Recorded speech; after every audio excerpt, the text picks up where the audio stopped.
Que a paz de Jesus esteja no nosso coração, nos orientando, nos acalmando, para que façamos o nosso melhor.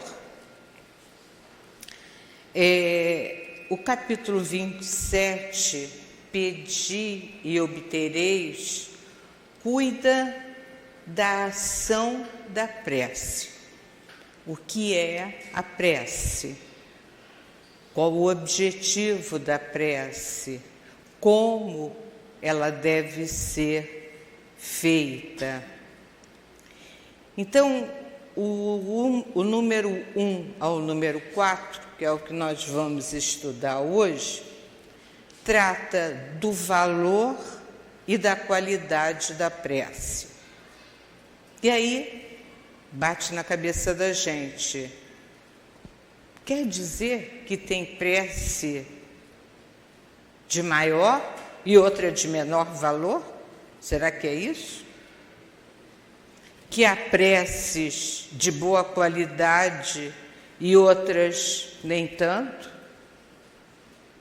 Ou será que o valor da prece reside no deprecante, quer dizer, em quem está fazendo a prece? Ou então será da coisa pedida? Ou o valor da prece reside no modo, na maneira em que se pede? Ou será que a qualidade da prece está diretamente ligada com a retribuição que o deprecante fará caso seja atendido?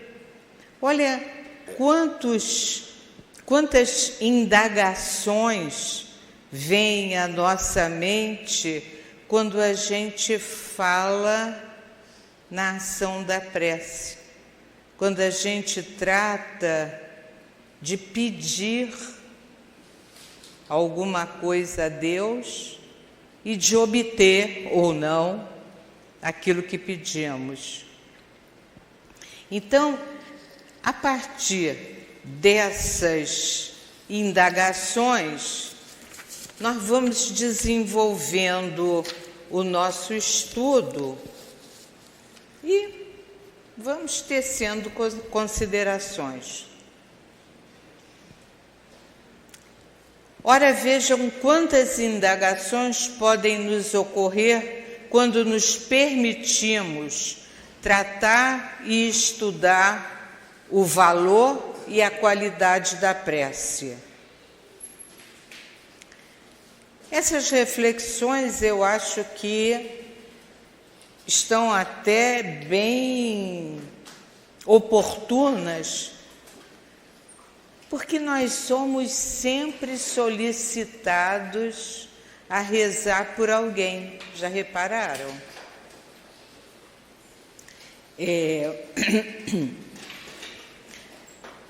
Me lembro do meu pai, nesse momento que eu estou falando isso, quando alguém falava para o papai assim: seu Jarbas, bota o meu nome lá no centro, por favor. E o papai dizia: por que você não vai lá e pede você mesmo? Lembro sempre do meu pai falando isso, porque parece que há pessoas que têm pistolão com Deus. O que elas pedem, dá certo. Reparem bem, eu lembro de pessoas, quando a gente fica velha, a gente tem um monte de recordações, né? E eu me lembro, quando eu era menina, quando eu saía para a escola e era dia de prova, eu passava sempre na casa de uma vizinha e dizia para ela: Dona Prazeres, a senhora pode rezar para mim? Eu tenho uma prova a tantas horas. Ela dizia: vai com Deus, menina. Ela era uma portuguesa, amiga do meu pai, da minha mãe, bem idosa. E eu tinha uma segurança na prece da Dona Prazeres incrível. E quando voltares, venha me dizer como foi. E assim era. Quando eu voltava para casa, eu dizia para ela, fui bem, né? Graças a Deus, graças a Deus. Então, parece que a gente acha que tem pessoas que têm pistolão com Deus, pede melhor, tem um jeito mais eficiente de fazer as suas orações. E agora nós vamos ver que não é bem assim. Tem o seu lado positivo e o outro que não é bem assim. Vejam só, a prece é tão forte, tão valiosa, tão eficaz, quanto mais puro for o coração de quem ora. Olha só, eficácia, fortaleza, valor, está ligado diretamente à pureza do coração. E agora a figura dela me veio inteira. Ela era uma pessoa boníssima, humilíssima, e realmente tinha um coração muito puro. E quando ela pedia por mim, ela pedia só porque ela gostava muito de mim. Então, o valor da prece dela estava ligado ao amor que ela me dedicava, ao carinho que ela me dedicava. Então, a eficácia e a força da prece residem no sentimento que envolve a prece. Quando uma mãe ora por um filho, imaginem a força dessa oração. Imaginem o quanto aquelas palavras que ela fala ou que ela pensa estão envolvidos num mar de amor. Olha que coisa linda! Por isso é que o pedido das mães sempre acaba sendo atendido pela divindade. Não importa se hoje, amanhã ou depois, mas que vai ser ouvido, vai. De maneira geral, podemos dizer que a prece é uma conversa com Deus, na qual expressamos os nossos desejos, os nossos sofrimentos, as nossas esperanças, e esperamos que Deus responda à nossa prece. Então, a gente pode, nesse primeiro momento em que nós estamos conversando, entender que a prece é uma conversa, apenas uma conversa. Não tem forma feita, não tem palavras maravilhosas, não tem palavras mágicas, nada disso. É uma conversa com Deus em que nós abrimos o nosso coração e dizemos para Deus: me ajuda, ajuda o meu filho, ajuda aquele homem que eu vi estendido na rua, ajuda aquela outra que eu sei que tem muitas necessidades na vida, ajuda os estudantes que estão tentando assimilar o que os mestres ensinam. Então, na medida em que a gente envolve esses pensamentos numa quantidade grande de amor, de desejo que isso aconteça, mais rapidamente esse nosso pensamento chega a Deus. Eu costumo lembrar, quando eu dava aula, né? Às vezes eu entregava, né, a prova para todos os meus alunos e ficava lá observando como é que eles reagiam. Aí, em determinado momento, eu pensava assim: ai, meu Deus, ajuda esses garotos, eles precisam ter segurança do que estão fazendo, faz com que eles lembrem do que eu contei para eles, do que eu disse para eles. E às vezes, o que eu fazia?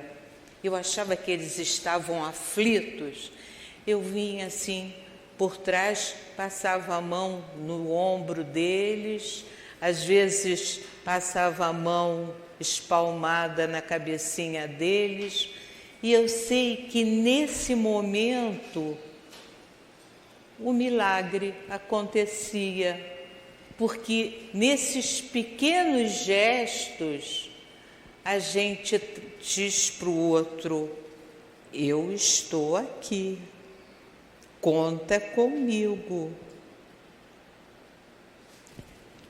Bom, menos recordações e vamos para frente, né? Então, o pensamento emitido em direção a Deus, rogando a sua ação em nosso favor ou em favor daqueles por quem rogamos, viaja de forma quase instantânea, impulsionado pela nossa vontade, algumas vezes potencializada pela ação dos anjos da guarda, dos espíritos protetores, e esses pensamentos viajam pelo fluido cósmico universal no qual todos nós estamos mergulhados. É bom que a gente lembre que nós nos comunicamos com o mundo espiritual por meio da prece. Nós conseguimos falar com aqueles a quem nós amamos e que já estão na outra dimensão por meio da prece. Que Deus te ajude, vá em frente, coragem. Eu rogo a Deus por você. E nesses pensamentos, claro que eles chegam até o destinatário. Claro que essas nossas palavras de incentivo chegam até o destinatário. E uma coisa também que a gente precisa pensar: tudo que nós pedimos não vai direto batendo na porta de Deus, não é bem assim, não.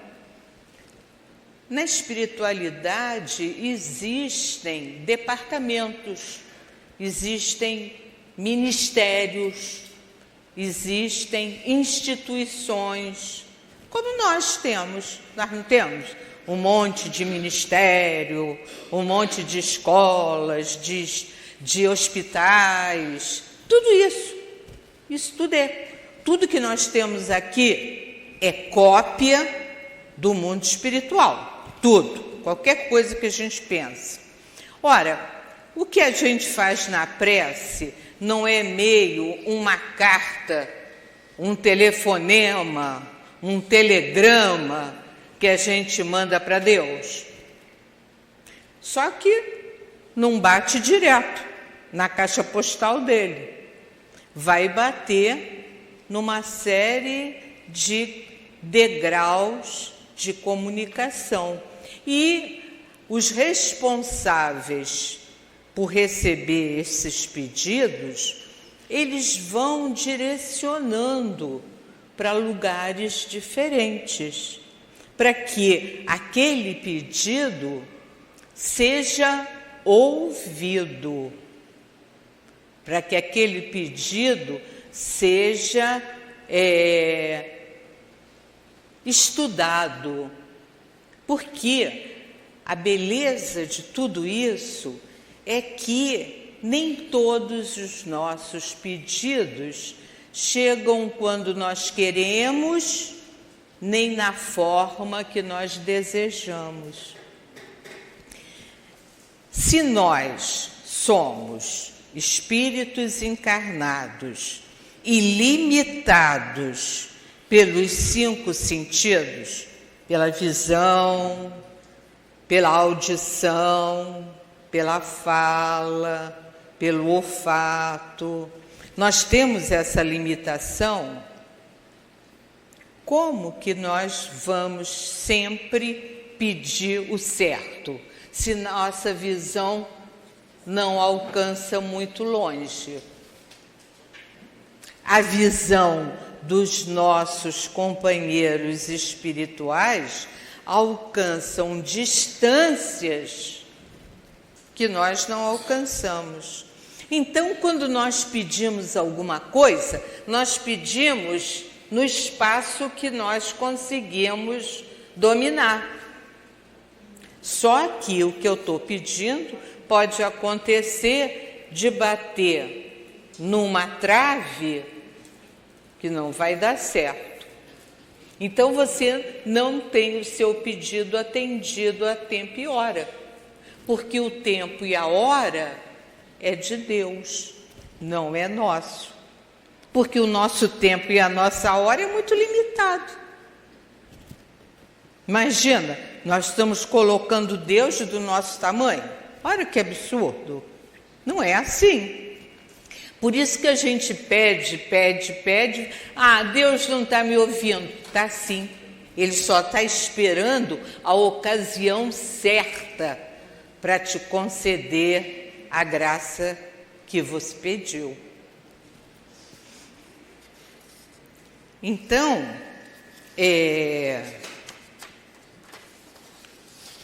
isso não quer dizer que a gente não deva pedir. Nós temos que pedir, sim, porque como nós somos muito simples, muito ignorantes, muito desprovidos de conhecimentos e de capacidade de ver a distância, de vez em quando nós nos desesperamos em determinadas situações da nossa vida. Há momentos em que a gente quase que desiste. Então, nesses momentos em que a gente está quase desistindo, é o momento que mais nós precisamos rogar a Deus que nos oriente, que nos mostre um caminho, que nos dê paciência para esperar que aquela nuvem escura se desfaça da nossa cabeça. Então, tem gente que diz, a gente não tem que estar pedindo nada a Deus, não. Deus sabe o que a gente precisa. Sim, claro que Ele sabe, claro que Ele sabe.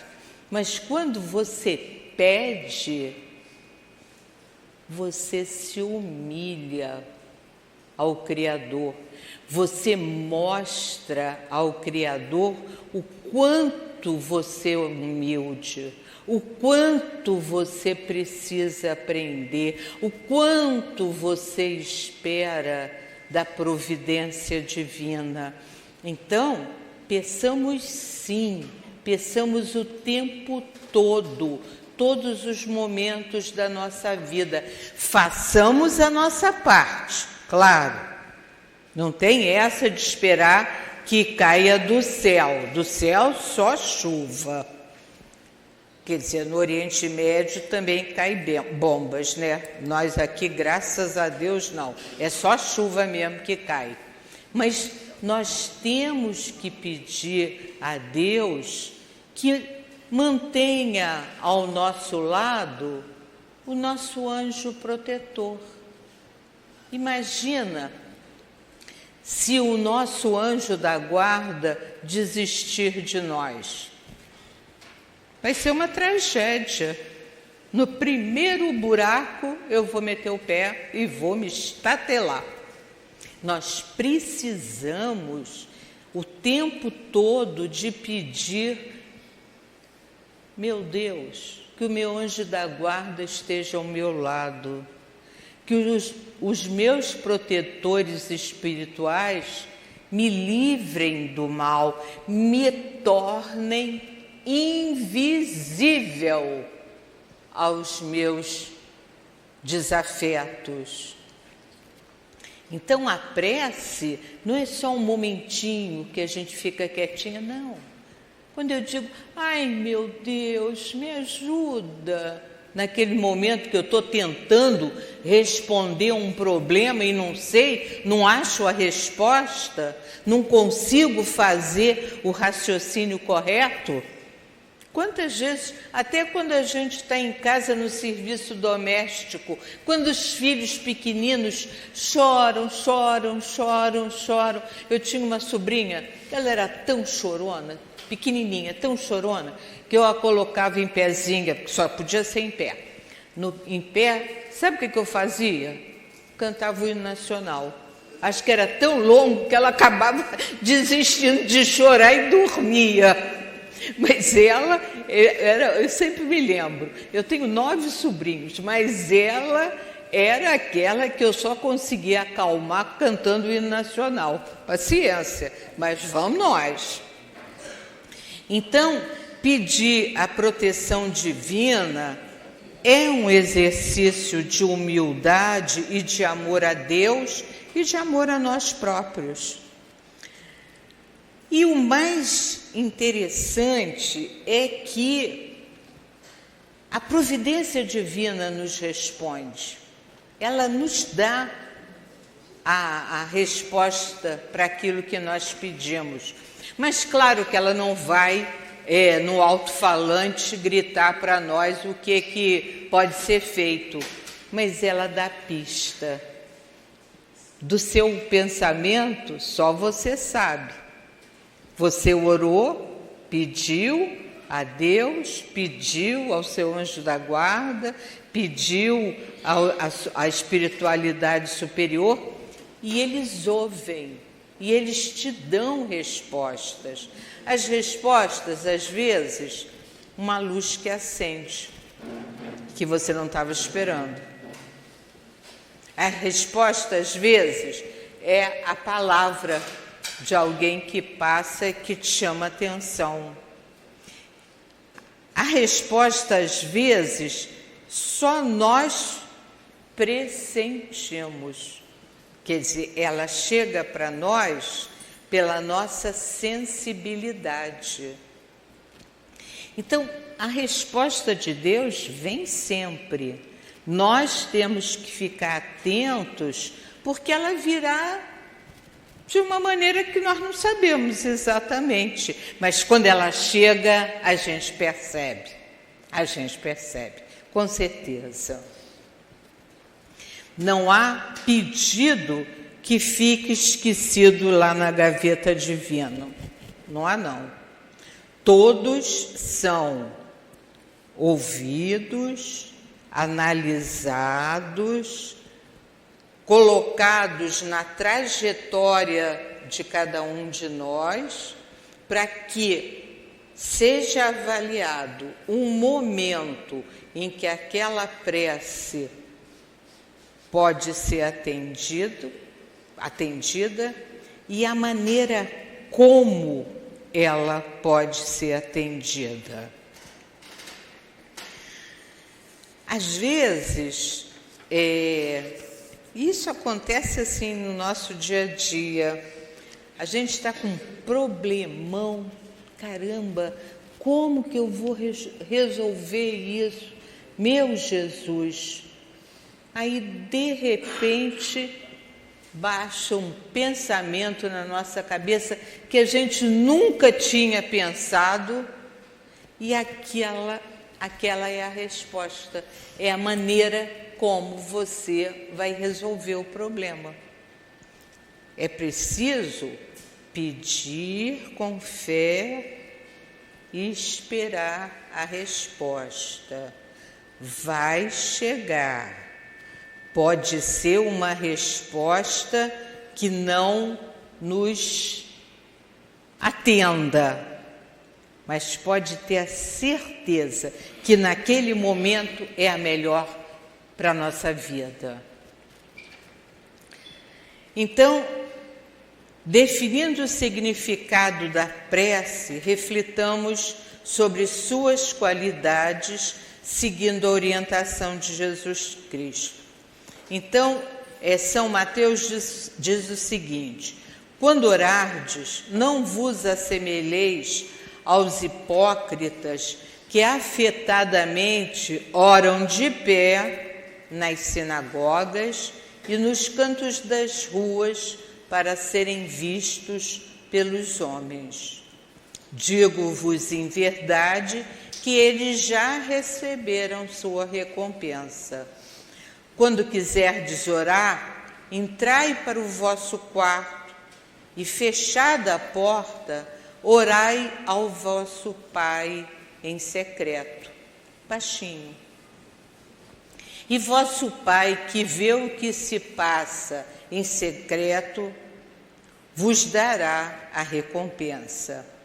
Não cuideis de pedir muito nas vossas preces, como fazem os pagãos, os quais imaginam que pela multiplicidade das palavras é que serão atendidos. Não vos torneis semelhantes a eles, porque vosso Pai sabe do que é que tendes necessidade, antes que lhe peçais. Então,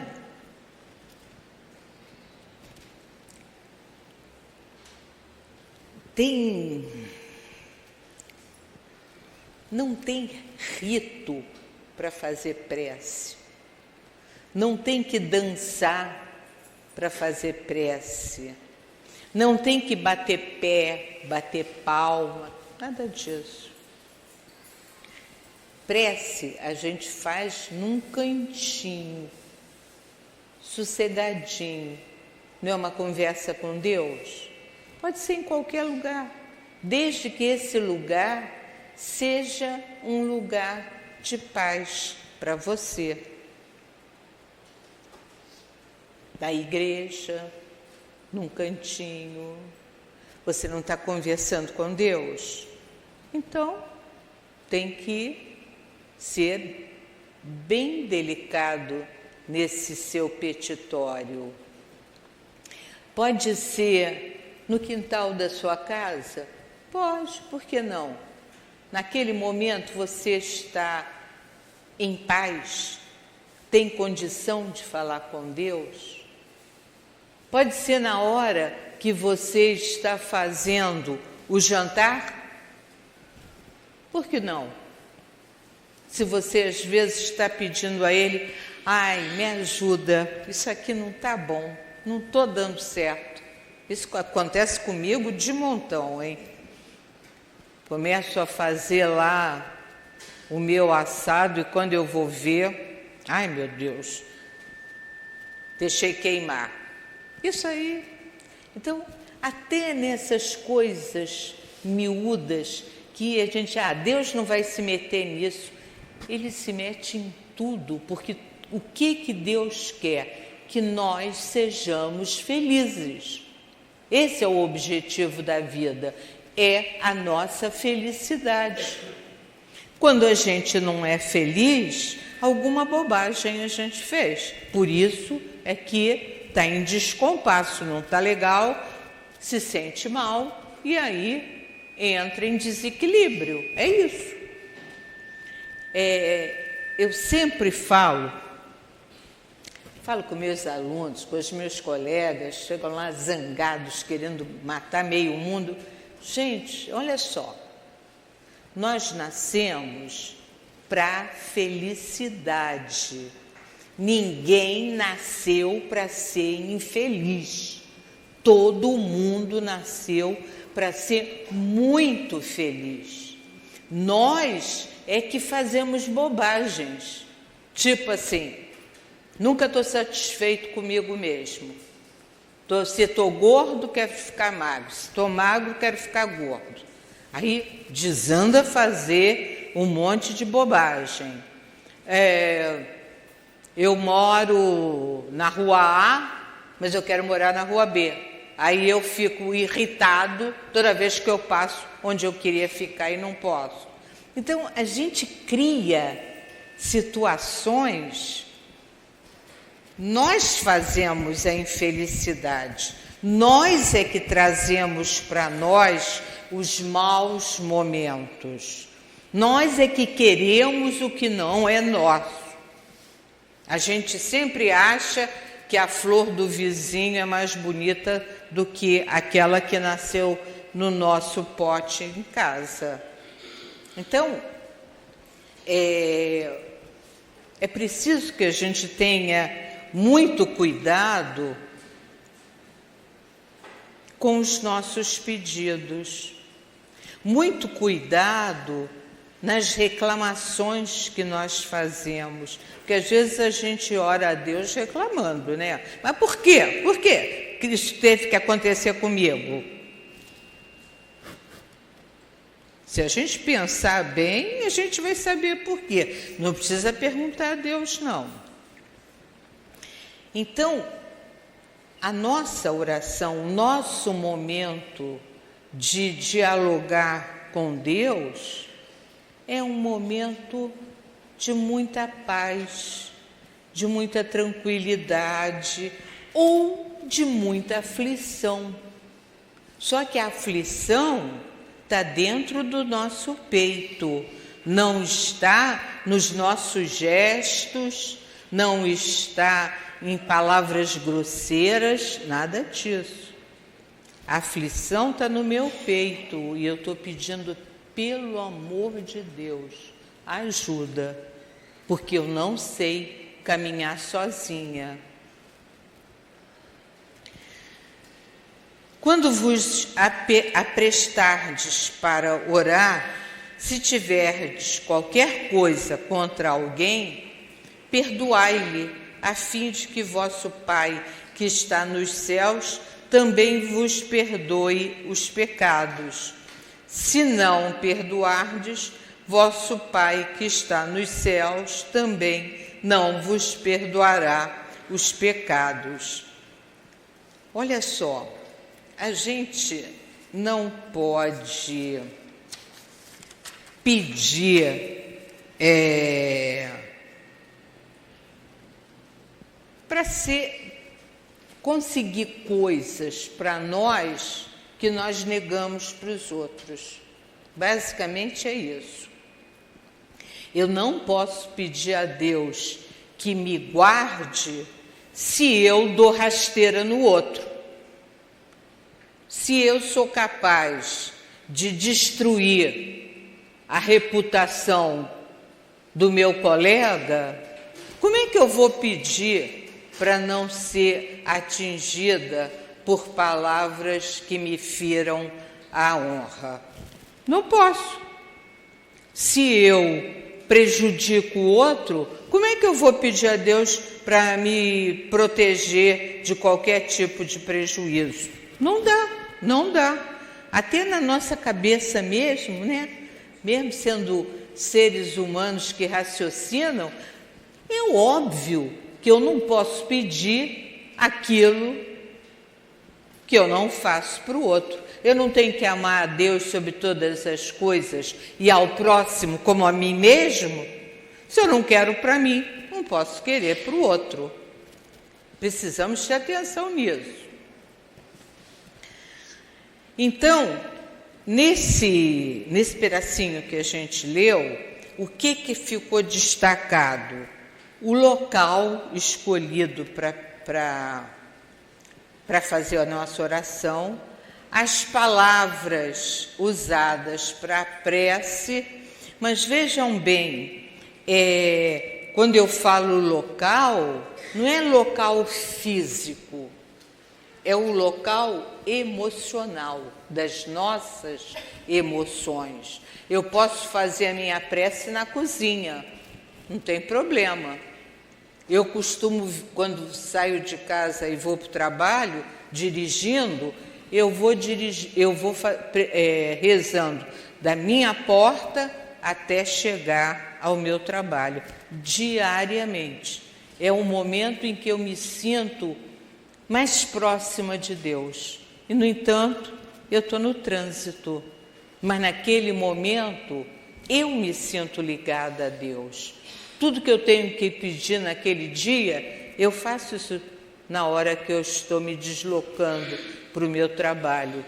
E tenho certeza que Deus sempre me ouve, porque quando eu chego, um monte de problema para resolver, com calma eu vou resolvendo um de cada vez. Alguns eu deixo para depois e outros não tem jeito.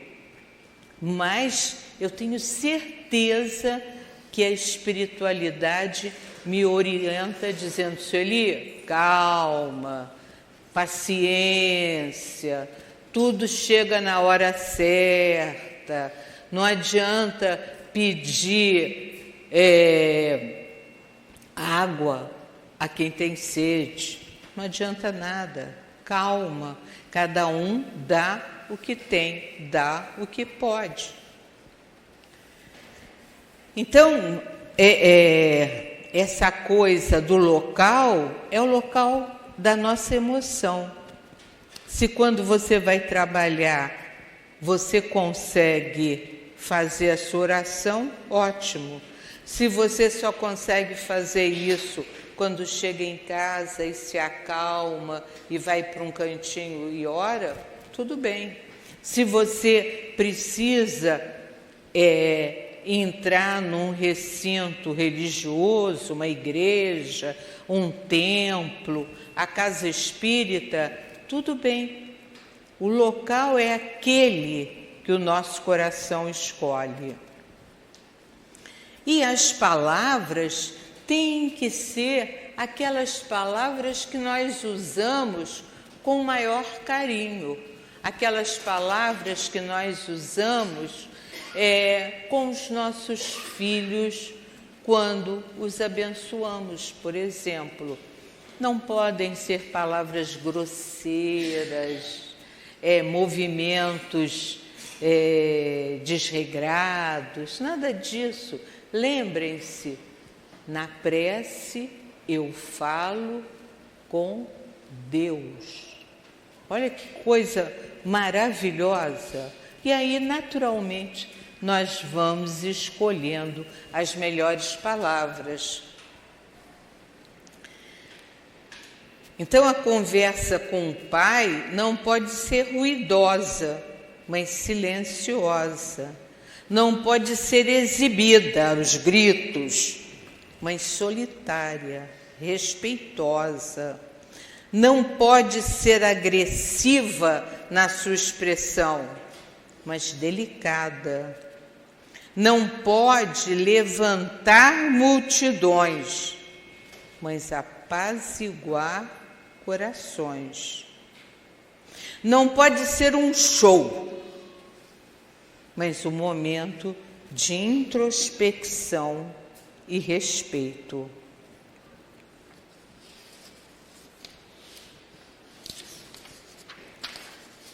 A discrição é uma qualidade da prece, nada de plateia, isolamento. O respeito não pode ser esquecido. Quem busca um favor se arma de respeito e humildade. Não há fórmulas para se conversar com Deus. Falamos a linguagem do nosso coração, esperançoso de uma cura, de um retorno, de uma conquista ou de ser ouvido no seu agradecimento. A prece não precisa ser longa, não. Ela pode ser uma prece bem curtinha, aquela que eu digo: meu Deus, me ajude. Isso é uma prece. E uma prece sentida, porque naquele momento você está com muito medo. Então, mais força do que uma prece quando a gente está com medo, não existe.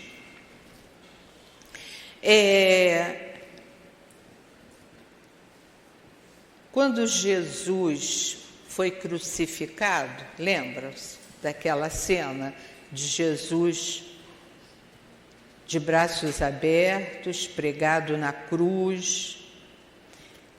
O que Jesus, quais são as últimas palavras de Jesus? Perdoai-os, eles não sabem o que fazem. Isso com relação àquela multidão que acompanhou a sua crucificação e nada fez para salvá-lo. Então, olha que prece fantástica. Perdoai-os, eles não sabem o que fazem. Quantas vezes nós que somos velhos dizemos isso com relação aos filhos, aos netos? Quantas vezes aquelas malcriações absurdas, aquelas besteiras incríveis que eles fazem, o que nós fazemos? Meu Deus, não leva a sério não, ele é muito bobinho. Não é assim que a gente faz com os nossos filhos, com os nossos netos? É assim, porque a verdade é essa mesmo. Nem sempre nós sabemos o que fazemos, mesmo velhos como eu.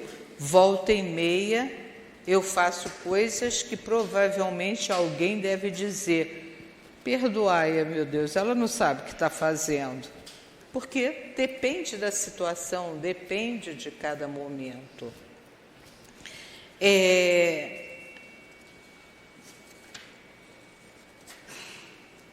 Vamos para o último item, que é a parábola do fariseu e do publicano, que confirma tudo isso que nós falamos até agora. Então, no item 3 diz: também disse esta parábola a alguns que punham a sua confiança em si mesmos, como sendo justos, e desprezavam os outros. Olha só. 2 homens subiram ao templo para orar. Um era fariseu, publicano o outro. O fariseu, conservando-se de pé, orava assim consigo mesmo: meu Deus, rendo-vos graças por não ser como os outros homens, que são ladrões, injustos e adúlteros, nem mesmo como esse publicano. Jejuo 2 vezes na semana, dou o dízimo de tudo que possuo. O publicano, ao contrário, conservando-se afastado, não ousava sequer erguer os olhos aos céus, mas batia no peito dizendo: meu Deus, tem piedade de mim, que sou um pecador. Declaro-vos que este voltou para sua casa justificado, e o outro não. Porquanto aquele que se eleva será rebaixado, e aquele que se humilha será elevado. Por mais que a gente faça o bem, como esse nosso amigo aqui declarou que fazia, outros faziam muito mais. E ele provavelmente faria muito mais se tivesse um pouco mais de humildade. O outro coitado, que nada tinha, extremamente humilde, só dizia a Deus: eu sou esse pobre coitado, me ajuda se puder, eu não dou dinheiro, eu não sou justo. Imagina você querer ser justo, justo só Deus mesmo, né? Não sou justo, não pratico adultério. Imagina, como se o adultério fosse só entre cônjuges, adulterar o leite, botar mais água do que deve no leite, é adulteração. Falsificar medicamento é adulteração. E quantas coisas mais, né? Então, nesse nosso estudo inicial, né, do capítulo 27, o que nós temos que levar prontinho na cabeça? Orar sempre. Comunicar-se com Deus e com as forças maiores do universo sempre, de forma discreta, com palavras brandas, mas tudo muito bem envolvido no sentimento de amor ao próximo e de amor a Deus sobre todas as coisas. Muito obrigada pela atenção.